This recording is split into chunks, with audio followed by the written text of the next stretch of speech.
And welcome to this month's edition of the podcast Superfriends. I am John Gay from Jagged Detroit Podcast. We will go around the room and introduce ourselves very quickly. We could start with the fighting through illness, Matt Kundle. It's round 2 of COVID, twice in a calendar year. Ooh. Yikes. Anyhow. Say it ain't so. Yeah, I know. We're much better now. Matt Kundle, Winnipeg, Canada. The Sound Off Media Company is who we are. And I got my COVID on the airplane coming back from Punta Cana. Well, fortunately, Matt's in Canada, so he's only 4/5 as sick as we would typically be with COVID. So, Johnny, podcasts. Hello. I am very excited to be here. We have a very, very special episode for you all today. Where, Catherine?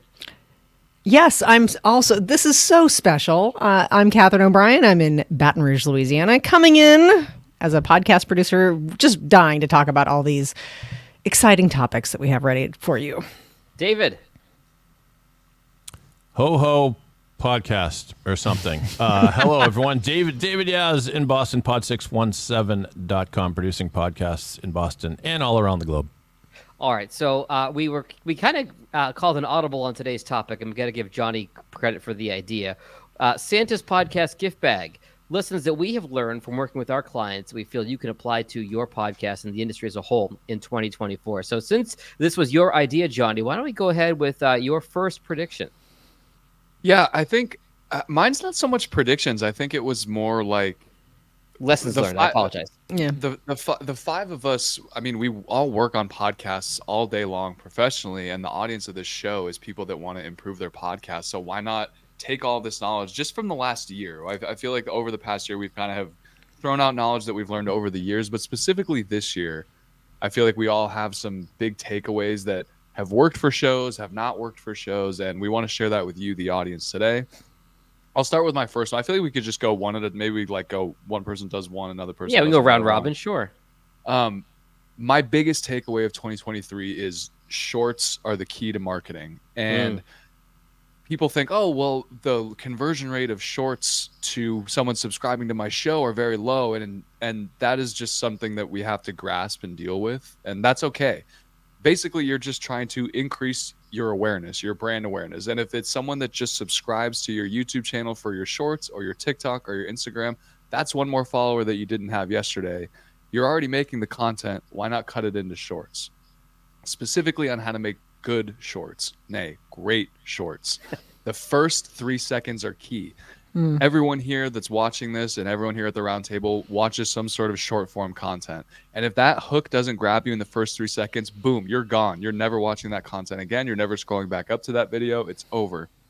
So when you're finding your hook for your short, it doesn't necessarily need to be the first 3 seconds and then it continues on to the video. If the hook is at the very end of the video, you can clip that, drop it at the very front, hit me right out of the gate, and then go into your clip. So those first 3 seconds are the key to keeping someone watching your video.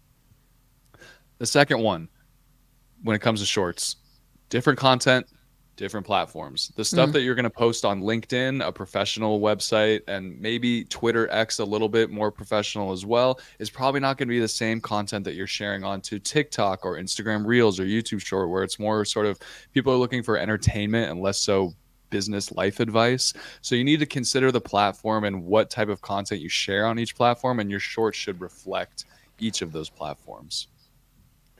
From the research that I've done throughout the year, it seems that 35 seconds is sort of the sweet spot. I watched a really deep dive interview with this woman who's made millions and millions of followers and dollars off of shorts alone, and she was like 35 seconds is my sweet spot. So you need to find the videos that perform super well on your channel.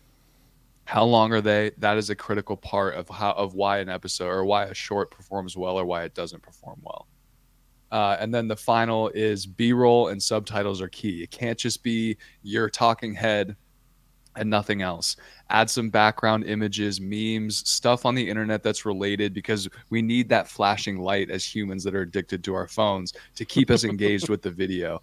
And then a lot of times people are not watching with audio. So if they just have it open and it's muted while they're at work, they can read the video as well. That will keep them watching, and that's going to keep them engaged too. I know for me personally, when I watch stuff on Netflix, I always have the subtitles on, even if it's in English. It's just the way that people are consuming content more and more nowadays. So shorts are key to marketing, not only yourself, but your podcast.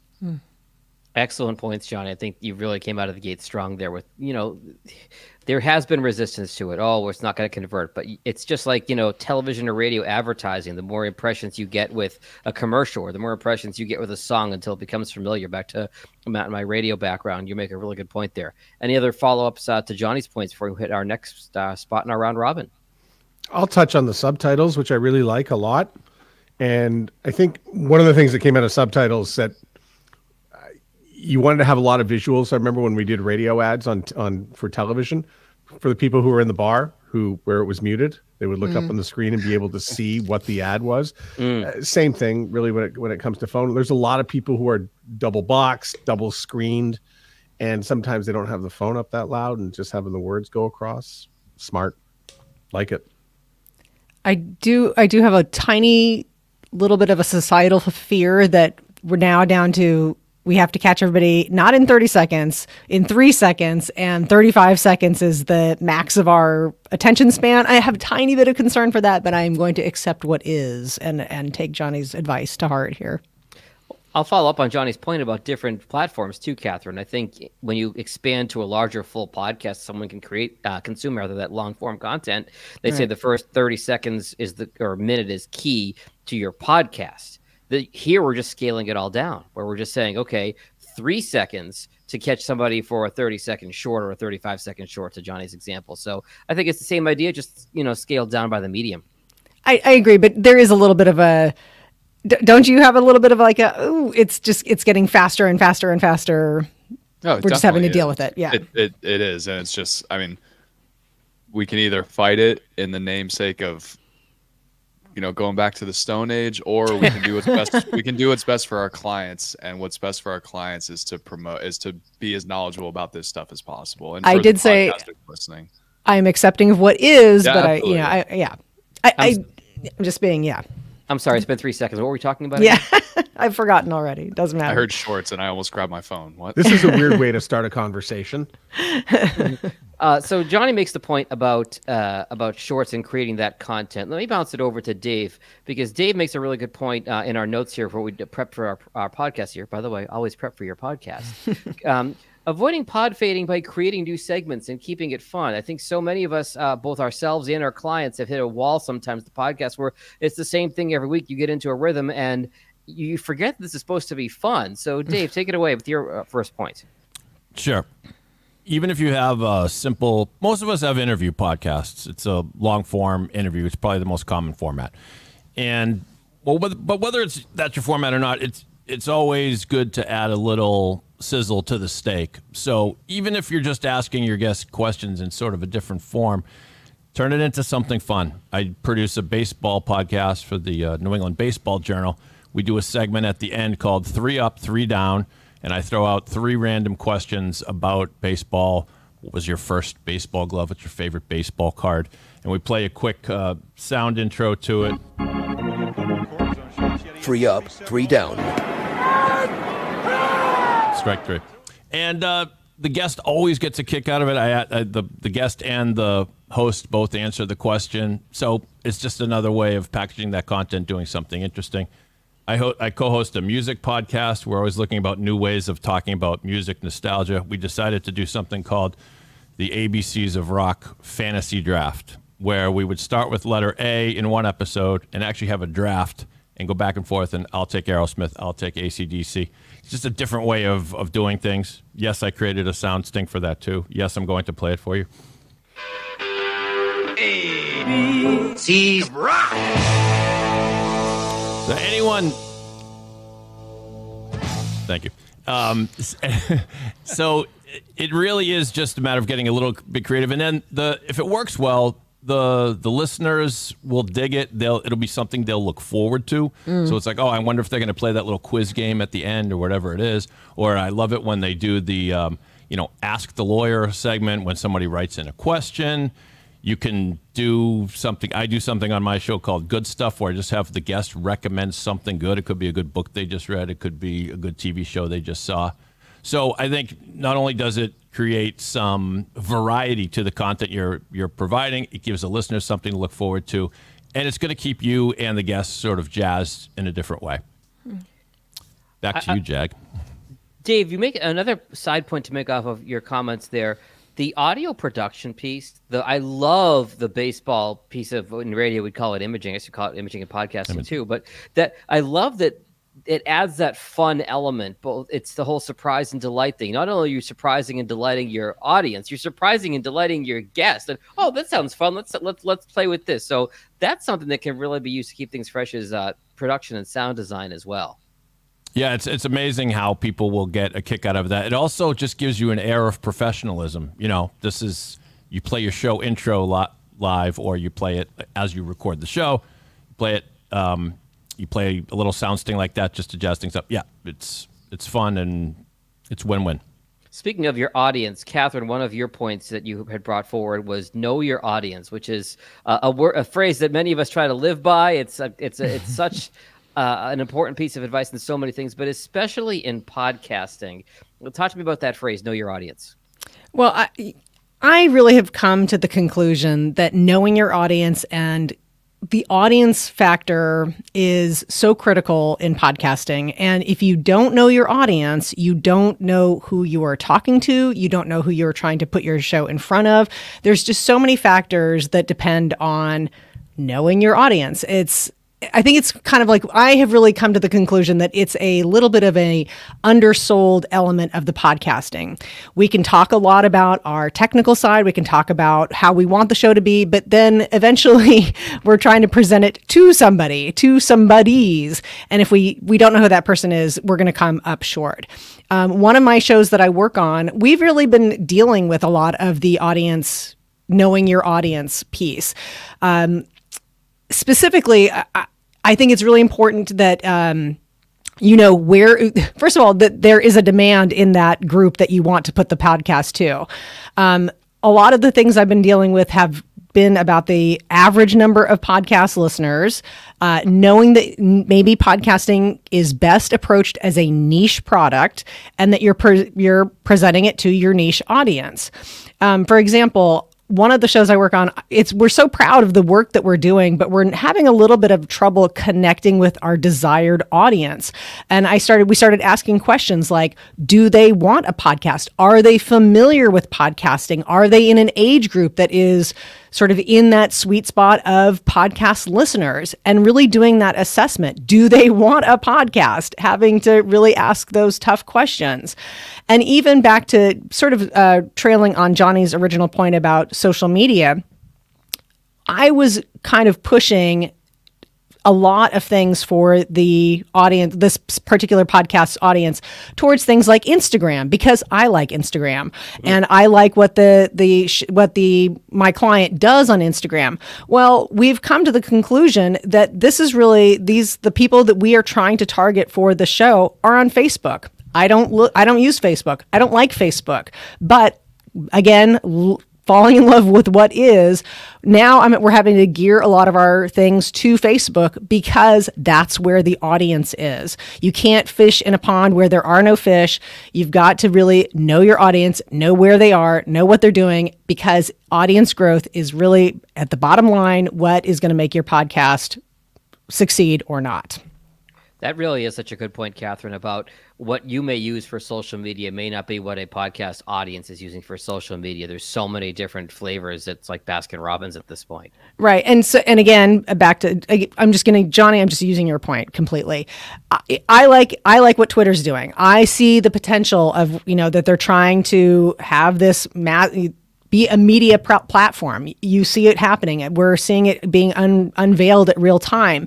But I also know that does not necessarily mean the audience for a particular podcast that I'm working on is on Twitter. They just aren't. They're somewhere else.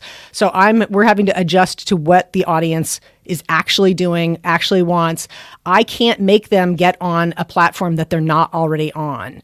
that is just asking for trouble in my perspective. So there's a lot of bit of just knowing what your audience is actually doing and then responding to it.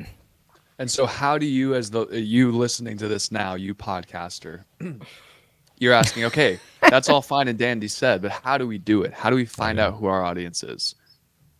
Audience survey. Yes. Really easy to put together in Google Forms. It's free, and you just ask the questions that you want your audience to answer. I've run 2 of these for 2 of my shows over the past year. They may have been a little excessive for your show. They were like 60 questions each, but that's because of the audience and who they are. We wanted to get as much information about them as possible. If you want to answer 3 simple questions, what other podcasts do you listen to? What social media do you use the most? What do you want to see more from this show? Just get that, throw it in the description of your show on your hosting website, put it in the show description of all your episodes, and get their email as well at the end. That is how that is the best possible way to figure out who your core listeners are, because the people who are obsessed with your podcast, that feel like they know you super well because they're listening to you every single week, they will be the ones to actually sit down for the 2 or 3 minutes and fill out that form. You may not get a ton of responses, but the information that you do get will be valuable. I would suggest you use, pardon me, sorry, Catherine. Good. Keep going. I would suggest you use something around your content to suck people into that survey rather than just a headline that says, help us with feedback on our podcast. If you're a podcast on cycling, say, what's your favorite place? Tell us your favorite places to cycle. And when they click through, they get to the survey. And that's one of the questions about the actual, content that your podcast is on. And then they'll be happy to answer some questions about what they'd like to hear in the pod. You can also bribe them and give away. That's what we did. Amazon gift card, we offered cash giveaways but you had to put your email in there because that's how we selected who it would be. Right. The other thing, though, too, Johnny, is that an audience survey is for people who are already listening to your podcast. There are procedures for people to do like a customer avatar or an audience member avatar. Just, you're deciding who are we going to target to begin with. Once you do that, then you make adjustments on what actually happens. So again, back to the example of Instagram versus Facebook. So, we were targeting an audience that I presumed would be Instagram people. They're not, right? But that it was okay for me to predict, okay, they are going to be coming to us through Instagram, and then we just have to adjust once they are. It would be foolish then for me to keep pushing at Instagram, and then without adjusting to Facebook. But when you're starting out, when you're just going and you don't have the audience, it's okay to sort of say, we predict that they're going to be, this is who we're picturing. We're picturing they are female, they are this age, they are this socioeconomic level, they are Instagram users, they are whatever. And then, how did you find out that they were Facebook users? Because that was where we were getting the actual response from listing the podcast episode and from the other content that she is putting out, this particular show. It wasn't just the podcast. That's where everything was getting the most traction. Okay, so she has like a business tied to the show. Correct. And all of the attention was coming from Facebook. Okay, yes. So I just wanted to get, because I feel like in the sense of like we're giving away these secrets, we should give as much detail as possible. Like, okay, well, how did we find this out? Right. Well, yeah, and that's, I would say probably most businesses, they're trying at least all of them, right? So we've all dealt with people who they like a miracle, they find out, oh, LinkedIn is actually where I'm getting the most traction. By the way, I'm hearing more and more people saying that, it's kind of a surprise to me, but once again, just accepting what is. But most businesses will put out information on all platforms, and then it's not a question of, Twitter's potential is so much greater because it's not doing well now. The answer is really no. We're responding to it where is it doing well? Where are you getting the most people? You put gas on the fire. You don't try and stoke the low flame, so to speak. I think that's a really good point, Catherine, because there are small, larger companies can do all that experimentation. If you're a one-person operation, maybe you're only able to do a little bit at a time. You can use the tracking links and see what links are getting the most clicks on various platforms, and then you know where to focus your energy because you don't have the time and bandwidth to do it everywhere all the time. Speaking of good. Johnny? One last thing on the clickable links. Bitly offers that for free. You can create Yes. 100 links per month. You drop any link you want in there, and it gives you a short Bitly link, and then it keeps them all organized for you. And you can go in and check them retroactively and see how many people clicked those. So that's a great call out. bit.ly. Matt Kundle says bigger is not always better. And you know what? That includes guests. So one of the things that I've wandered through this year and discovered that there's some of our bigger podcasts are complicated. They take a lot of time. There's a lot of teeth gnashing over exactly what Catherine said. Where's the audience? What's the audience?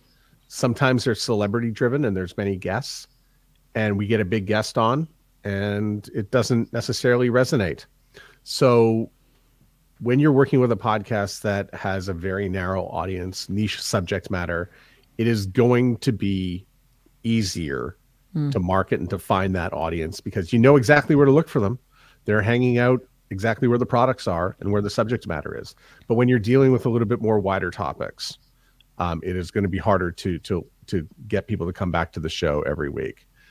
One of the pieces of research that we discovered when we had a big guest on a show, and I really implore people to stop trying to get big guests on the show. So we'll use an example, Gordon Ramsay. If you can get Gordon Ramsay in your podcast, is that a good thing? Well, maybe it's not going to get as more downloads than any other episode because Gordon Ramsay is on every week. He's also on the internet. He's also on YouTube. He's also on Instagram. And you know, your podcast is not going to be the first choice for them to go to consume Gordon Ramsay. So that was something that came back a number of times when we did have big guests on a show. So bigger is not always better. And that includes when you're trying to, you know, have a very large podcast, a celebrity driven one. You're probably better off if you have the opportunity to dig into a very niche subject matter. You're probably better off. And as well as if you're the host of the show, people are listening to the show, you're the constant. People are coming to the show for the host and to listen to you and the way you deliver your content. And going and getting a guest is not going to change that. People are still coming for you. That's a really good point, Matt. By the way, we went down a YouTube rabbit hole last night and watched the Gordon Ramsay episode of Hot Ones, the trivia show, which was hysterical. You mean you didn't hear him on my podcast last week? No, I did not. He wasn't chugging Pepto-Bismol on your podcast. No, he was not. Johnny says that X/Twitter/ whatever you want to call it these days will be the future of content consumption. What do you mean? I think it's called Go F Yourself now. I think Elon changed the name officially. Troll in chief. I'm very biased when it comes to this because most of my clients started off by having really big platforms on Twitter. So I feel like this can be applicable to wherever your client base or wherever you're building your social media platform. I'll start it at the top by saying the best way that you can grow your podcast is by growing on a social media channel, whether that's Instagram, whether that's LinkedIn, leveraging that audience, you can now bring them into your podcast because they're already following you for your content. So all that to be said, most of my clients are very big on Twitter, and I'll just give you a hard numbers example. So right when we started at 4:00, part of our content strategy for one of our shows is that we post what we feel is the most interesting 5 to 10 minutes from the episode that we'll be releasing tomorrow morning. We put that out on Twitter X. I'm going to pull up the analytics for you right now. This post went out 20 minutes ago. It already has 2,500 impressions and 1,000 unique views on a 5-minute clip. So that is doing much better than just tweeting out a link to your episode when it's out. So a platform like Twitter, those analytics can then be combined with our overall RSS feed because Twitter also allows you to put the entire video podcast up onto the platform, and you can add clickable time codes so people can jump around. That's something that we noticed. That's a lot of feedback that we got from our audience as well was, hey, we're really busy. We love that you're putting out hour-plus episodes. However, it would be really nice to be able to just jump to the parts of the podcast that I would really like. So that hits home on two things that I've talked about all year long. You need to have some kind of video component to your podcast. You need to be doing time codes for your podcast. And you need to be leveraging platforms like this where you're able to get the entire episode up onto a whole new social media platform that doesn't incorporate the RSS feed. There'd be no way to get your podcast onto Twitter. Now there is. There's no way to get a full episode on Instagram. There's no way to get a full episode onto YouTube or onto LinkedIn. You can get it on Twitter. You can do it on YouTube as well. YouTube is its own kind of thing, but I think in terms of a social media platform where people are engaging with each other, you're building followings that's not based solely on video uploads. I think that that's going to be a huge benefit for people going forward if you're trying to grow a following in general that your podcast can be encompassed within. Johnny, loving counterpoint, to borrow Catherine's favorite phrase. Please. The news as we're recording this on December 11th of 23, news that Elon Musk is going to, re-platform Alex Jones, let him go back on Twitter. I know you're an avid Twitter user. I know it's been very helpful for you and your business. What do you say to the pushback of Twitter is losing folks due to controversy, as Jimmy Fallon would say? Yeah, I mean, I think everyone's entitled to their own opinions. I won't speak on Alex Jones specifically, but I think that there are a lot of Twitter accounts. There are terrorist Middle Eastern accounts that still are allowed to be on there. The Ayatollah is allowed to be on Twitter. There are a lot of people on Twitter that you could make the argument are worse than Alex Jones. But again, everyone has the right to their own opinion. I just think that if you don't like what he has to say, you can mute him, you can block him. I think that's another thing I harp on with Twitter specifically is if you mute and block all of the politics. I've built my entire career off of Twitter, and I don't tweet anything political. I don't talk about politics. I don't follow the politics on there. So the platform is really what you make of it. So that would be my response to it. Fair point. I've also seen things where when controversy does hit, you might lose some people, but you just get it back with time spent from the core user. I see that often happen with platforms. I have a question, though, for Johnny about this show. And we're streaming live right now to some Twitter accounts and YouTube. Should we be making changes to how we do this? I want to post them. I think that we can do a better job of the copy that we can do with this. So how we have it right now is it's sort of automatically posted with sort of a generic headline of what it's about. I think that all of us could do a better job is if we got the video file ourselves and we tweeted it out with our own custom copy that's based on how we tweet out, how we write our own content. And then adding the time code. I know that this is like we're doing this for free. Matt does an amazing job with doing all the production pro bono, which we really appreciate. I don't think we necessarily need to jump onto time codes just right away, just because of the time that it would take, and no one's paying anybody to do that. But I do think that rather than auto posting at a random time, I think that the individual user, being the 5 of us, should be posting the full video, uploading it, talking about our experience. Because how I would write it out right now is, I'm giving away everything that I learned about podcasting in 2023 for free right now in this video. You can watch it right here. I'm not charging anybody anything for this. Get it while it's hot. Yeah, exactly. So something like that's how I would improve this specific show. Okay, so really, it's a really simple change. Normally what I was doing was I was having a repeat, and we still might repeat this show on the Twitter accounts. There's only one Twitter account being used live right now, and that's Catherine's. But tomorrow I was going to just replay the whole thing on our Twitter accounts. Instead of doing that, what I could do is just make the video available to everybody, and we can run wild with what Johnny says, which is why we do this, by the way, is to learn new stuff. Happy to put it up on my Twitter feed tomorrow. We send the video file. Absolutely. Okay, so you're saying I can take the file and I just upload it to my Twitter, and as long as it's under 2 gigabytes, you can post it. And which a hack around that for everybody there. So for example, a lot of the videos that I post, we're using really high-end cameras. They're big files. I just exported 2 today that were each 20 gigabytes each. Obviously, that's not going to fly on Twitter. How do you get around that? You upload it to YouTube. YouTube processes it in a full HD version, and then you can re-download it. And I've never downloaded one that's more than 1 gigabyte afterwards. Whole thing, very high quality. Upload it to YouTube, re-download it yourself to your computer. You post that one to Instagram.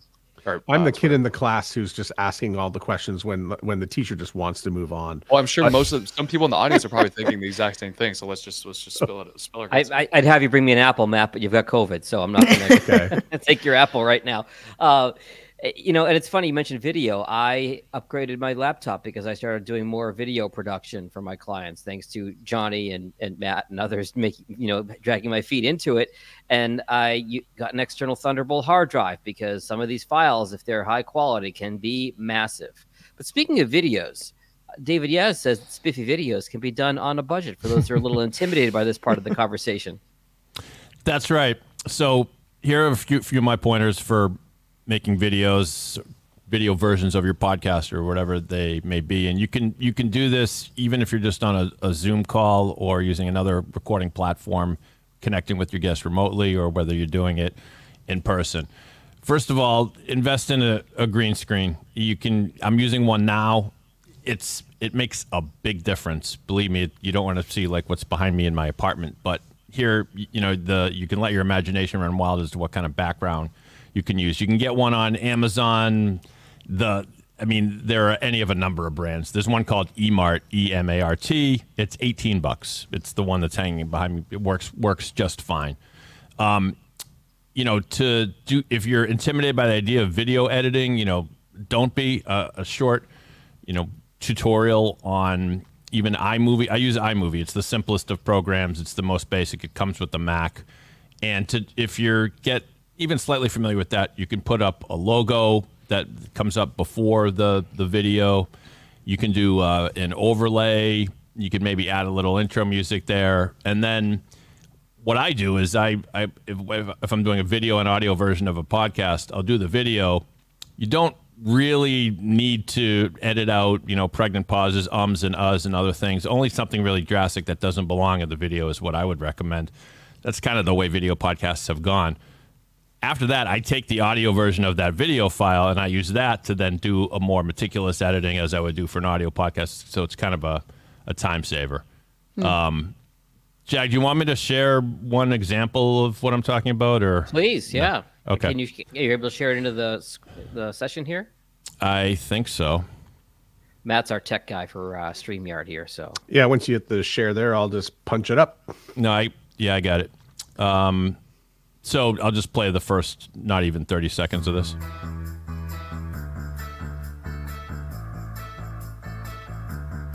Okay, so to kick things off, sort of the idea for this, Jamie, was that looks awesome. To create. All right, That's so really good. Thank you. Really simple. The background image I made in Adobe Express. You can use Canva, just a simple editing program. The logo, I got to give credit to my client, Brian Roberts, commissioned someone to do that logo. But then I created just this overlay, and that is just the footage from a Zoom call. Just as simple as recording the Zoom call, downloading it later, and you put this overlay over it, and it looks kind of spiffy. So, and you saw the logo at the beginning. You can throw a logo on at the end, etc. I can do one more quick one. Please. It'll be an example of one. Only if it's your music podcast. No, we don't do. See, we don't do a video version of that because we'd get kicked off YouTube for the. Oh yeah. The music clips that we play. Not off X. Here's another one where I have a studio in Boston area and it was recorded here, but we used a green screen, so it's a good example of that. Welcome to the Didi and Littell Show. Advice. Not very sophisticated animation here, of course. Couple pretty simple. On cybersecurity, technology, and life in general. Now here are your hosts, Didi and Littell. Hello and welcome to the Didi and Lital Show. I'm Lital. Hi, Didi. Hey, Lital. It's a okay, so you can see that the use of the green screen. I mean, you can tell it's a green screen, but it's not painfully obvious, and I think it looks fine. And just using a fade-in feature on the iMovie, you get them kind of appearing out of thin air, which is kind of a cool effect. You get obviously the imaging, the logo, and so that's my 101 on video editing on the cheap. But Johnny, I want you to know I bought the expensive camera, and I'm going to be calling you to figure out how to use it. It's sitting right over here. It's going to look amazing. There you go. There you go. I think the theme I'm picking up on here, in a way, is Darwinism. Because technology has improved so much, especially in 2023, where we talk about accessibility to, things like Canva, video editing programs, audio editing programs, AI, things like that. It makes the space a lot easier to get into, and it really does become a case of the cream rising to the top, because now there's a lot of competition. The barrier to entry is lower than it ever has been. So that's why we're talking about all these things today to make your podcast more successful. And to Catherine's next point, there's a lot of baloney out there. Oh, we're going to this one already? I thought that was going to be my crowning opus to send us on home. But yeah, I'm going to say this. In 2023, a lot of things were exposed to be either, if I'm going to be very generous, I'm going to say unfounded, or if I'm going to be uncharitable, I would say actually untrue. We're still seeing a lot of shaking out of the, let's say, the in outside investor, the VC investors from 2021 into podcasting. And for the difference between that and the majority of podcasters, which have smaller, modest shows. We've even seen a lot of critically acclaimed shows, these sort of big names in podcasts, proven to be not able to deliver a return on investment for some of these big podcasting outlets. So I know that I really personally, I reached sort of a threshold, we'll just say that, when a lot of the experts at a large podcasting conference were undermining all of the things that they had been previously telling us for years on end. Was that a diplomatic way of saying it, Jag? I tried really hard. Well, right there. Well done. And even when we had that great conversation with Jay, a lot of podcasters are having to let go of a podcast means an RSS feed. If you want to build an audience, if you want to have people consuming the content that you're creating, you might have to let go of some of those preconceived ideas and get used to putting out your show on all of the platforms. Get used to putting out your show in a way that you weren't thinking you had to before. There's just been a lot of things proven untrue. I know that after I got ticked off, I decided, I'm just going to maybe rely on our own experience of what we're doing with our clients and with the podcasts that we're producing.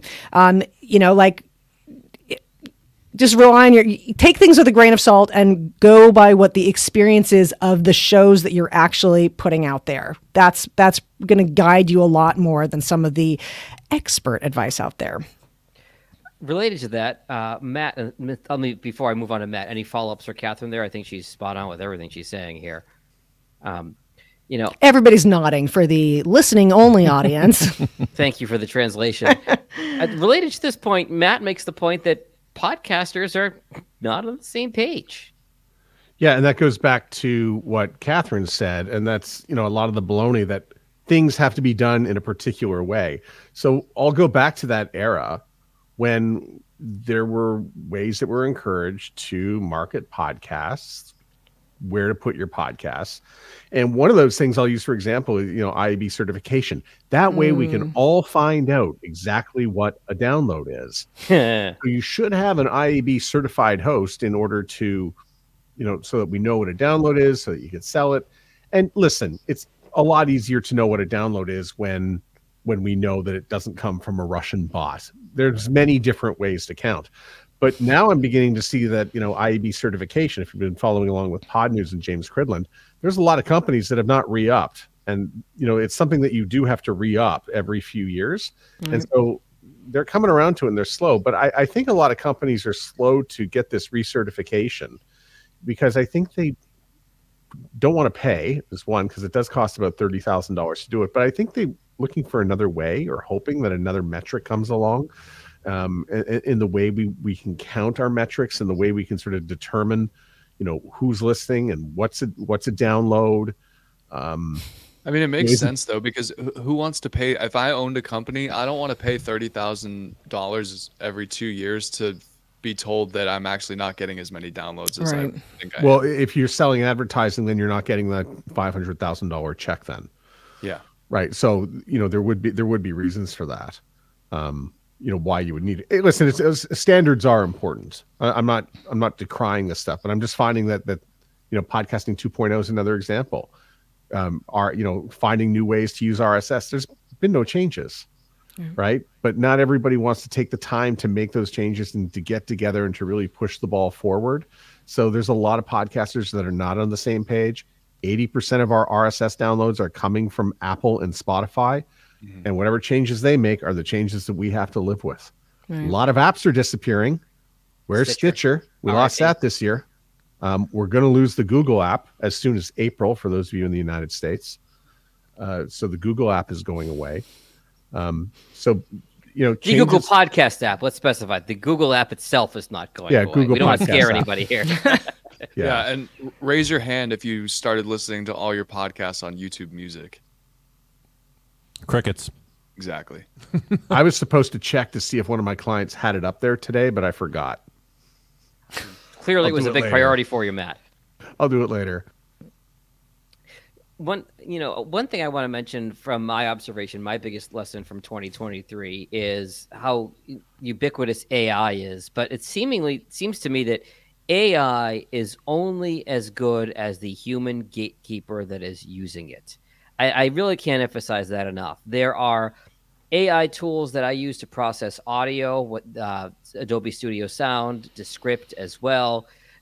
And you got to go through and do the edit afterwards, because sometimes it's going to lop off an S at the end of a word. It might think a couple consonants are a breath and might cut those out. It might distort a piece of audio. You can't just set it and forget it. You've really got to go through it. Same thing with the description. You don't want something embarrassing in your transcription that it thinks is a naughty word, for example, that is not a naughty word. I've had that happen.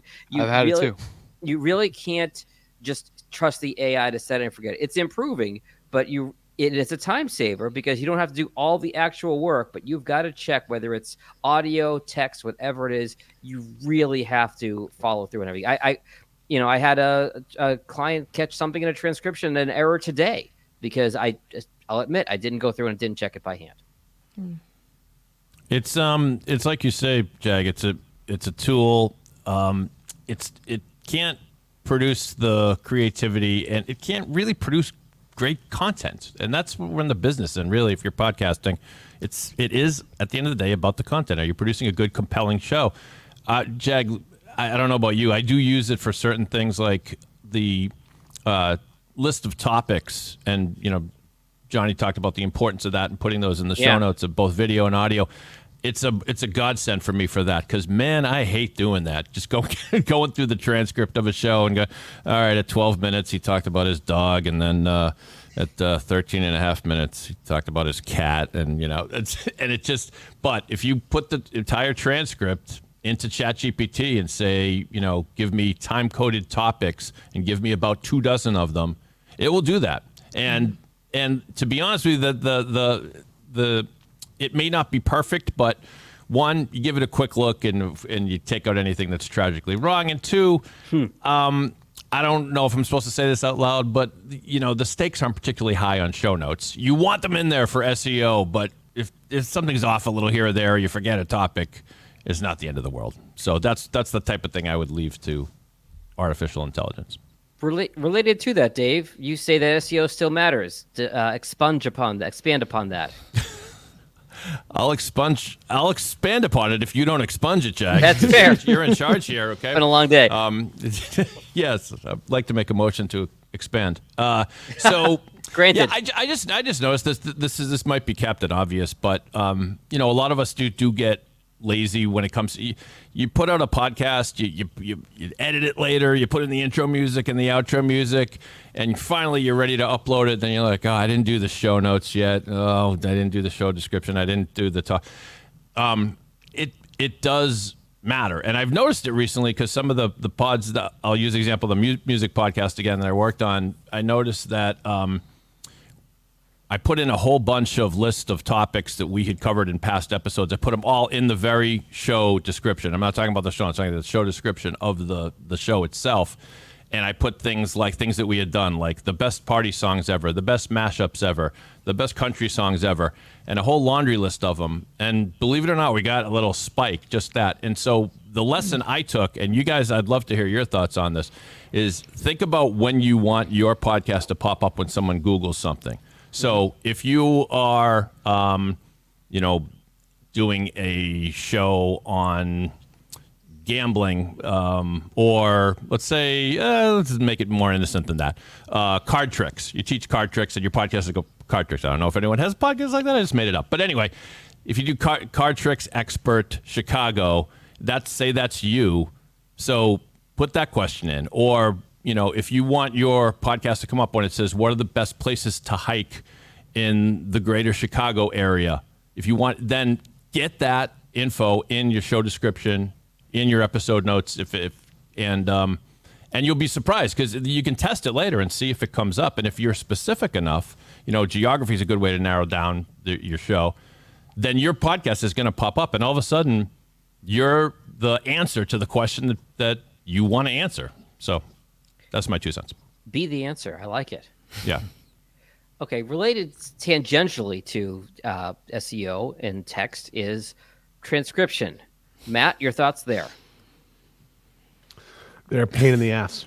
I was going to let you say it. I didn't want to lead it in for you. Go ahead. Yeah, and David summed it up, about having to go through it and check in at minute 12, at minute 13. But you do have to really pay attention. First of all, your client really wants it perfect. Whether or not we say we're doing it for SEO and whatnot, it's really tough to tell a client, yeah, we did the transcription. Yeah, it's not perfect. Hey, Patsy, sorry that your name came out Nazi, by the way. Oh, jeez. True story that happened. We call that a rough transcription. Yeah, and again, it matters, right? So you do want to be perfect with it. People get upset with the name, with the way names are spelled and the way they comes out. Melissa with 1 L instead of 2. I had a case last week with a Hillary with 1 L instead of 2, and it does matter. Things do get a little bit complicated. I know we'd like to think that it works. 93% is good, but that's if everybody's got a nice, crisp American accent. If one of the guests is got a Scottish accent, you're doomed. That's going to be a few hours of fixing. Irish as well, a great Irish brogue. I've got a few podcasts that have Indigenous land acknowledgements at the front. There's no hope for getting that right. I don't mean to be rude about it, but unless it's like English words with an American accent, transcription can struggle with this stuff, and it takes time to go in to get it right. And you do have to get it right, because if it's at the top of the show, especially, words matter, and it shows how much care does go into the show. They're also, and again, it's the time that it does. David, I don't know how long it takes, but a 1 hour show like this one is going to take a solid, half hour to go through and get correct. And again, the more niche the subject, if it's medical, good luck. I have a service that I use that is they pride themselves as being native English speakers, people transcribing, and not AI. And typically it runs, depending on a few factors such as number of people, accents, bad audio, can run anywhere from 90 cents to $1.10, $1.20 per minute, and that certainly adds up quickly. But I got one back from the service today where the host and the guest had similar voices, particularly after I ran it through a bit of AI. And there were a couple parts where they were flipped. And I also learned today that this was also missed. Sheboygan, Michigan, and Sheboygan, Wisconsin are spelled differently. Michigan has a C and Wisconsin has an S. I learned that today because the guests saw the transcription and said, Sheboygan's spelled wrong. I'm in the Michigan one, not the Wisconsin one. I only preface and mention all this because I started down the transcription road in March of 2022. You were an early adopter, Matt, of the group here. Yeah, and I thought maybe, we would hit a point of improvement, but it got worse. The deeper I got into it, the more time it took, and it's gotten slightly better in places. But in terms of the amount of time invested into the transcription part of creating a podcast, it is still long. I agree. Yeah. I tend to use it only when necessary, so to speak. If you're trying to generate a list of topics for your podcast, you can go with an unedited transcript and you're still going to be able to ferret out those topics. I have certain clients I work with that they want a transcript. They want to put it on their website. That's got to be accurate. I won't use Descript for that, just to call out a couple apps here. Descript's getting better, but it's still only, it's in the 90s as far as accuracy. I happen to use something called Trent. I don't get any kickback for this, but Trent.com. Now, there's a fee for that, but if you want it accurate, seek out the transcription service that is going to give you the most accurate one. Question: Didn't I make a pledge in 2023 I would not be talking about transcription again? Yes. So I think I did. Okay, you just you've the made segment several out. You'll be pledges. okay. Yeah, I just as a closing it out. We can have this show be the year of the transcription. That's the topic we've covered the most. Wait, Catherine said transcription. Aw. Well, we'll give Catherine the last point here, which is a lot of your podcast is specific to you. It's very niche to yourself, right? Okay, this is like a come to truth moment. All of us have said it. The goal is for your show to do as best as it can. You're not worried about the download numbers. You're not going to be shooting for thousands and thousands of downloads.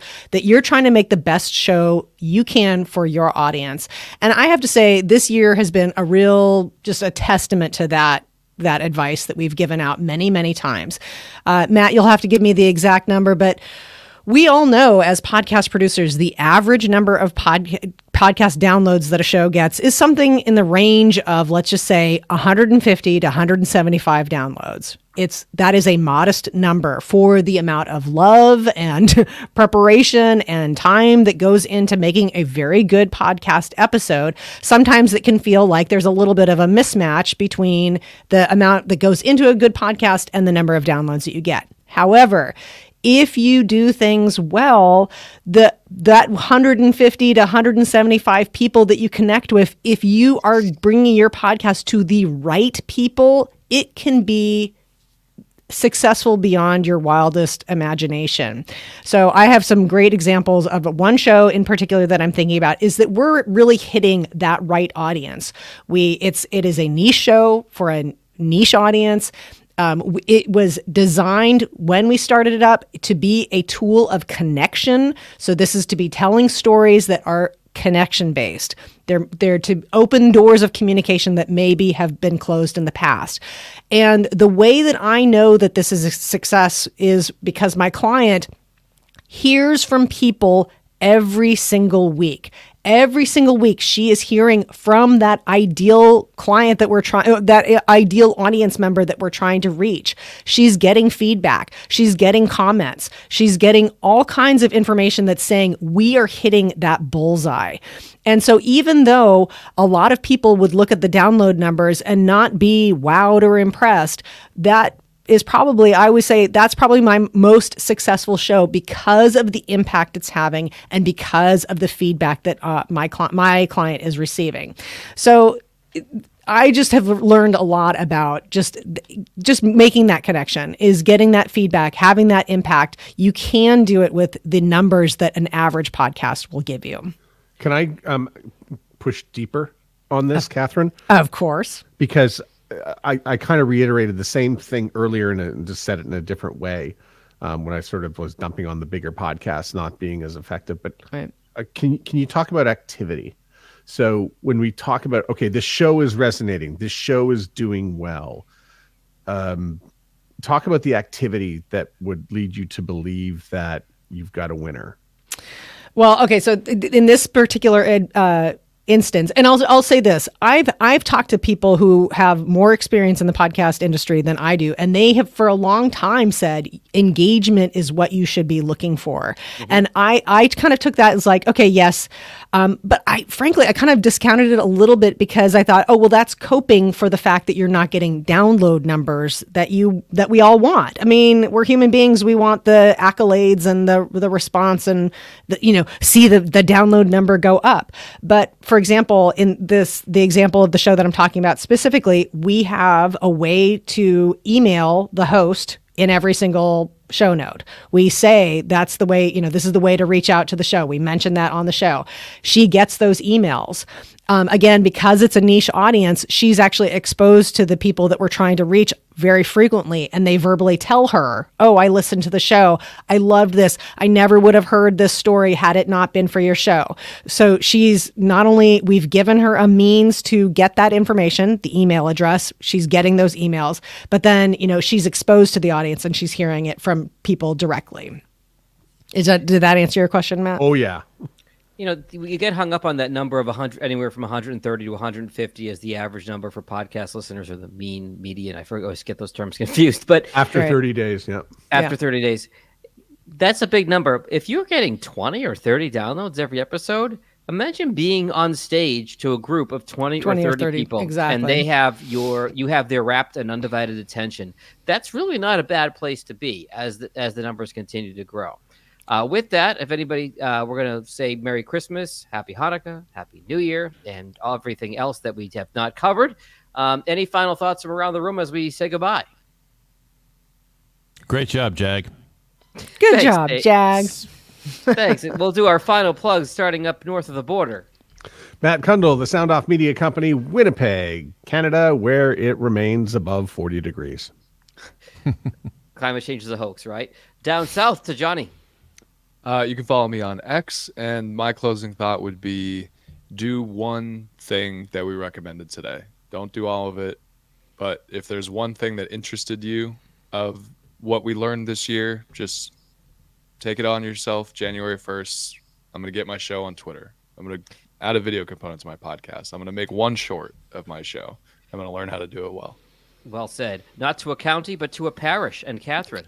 That's right. You know what I'm going to say, and this is something I'm thinking for myself, is I am going to try and find a way to support one podcast that I really like that's made an impact for me, whether that be subscribe to their premium or whatever. I'm going to do that. So because I want to be a person of integrity. Like, you can't ask people to support you if you're not doing that for other, shows that you care about. So just think about, during this time of giving, maybe supporting one of the podcasts that you really like. That's maybe I should have a report for you all, like what happens when you start supporting the podcast that you love. That might be something I'll be able to report on in the new year. That is a great idea. And over to, it's not quite 6 Eastern yet, so it is still Zappy Hour. David? Jag, do you like apples? Well, podcasting should be fun, and that's what we say at pod617.com. In Pod We Trust. How do you like them apples? Wicked pissa. I am John Gay from Jag in Detroit Podcast. You can find me on social or online at Jag in Detroit. JagInDetroit.com is the website. Jag in Detroit is the social. Thank you, everybody. Have a wonderful holiday season. Happy New Year, and we'll talk to you in January.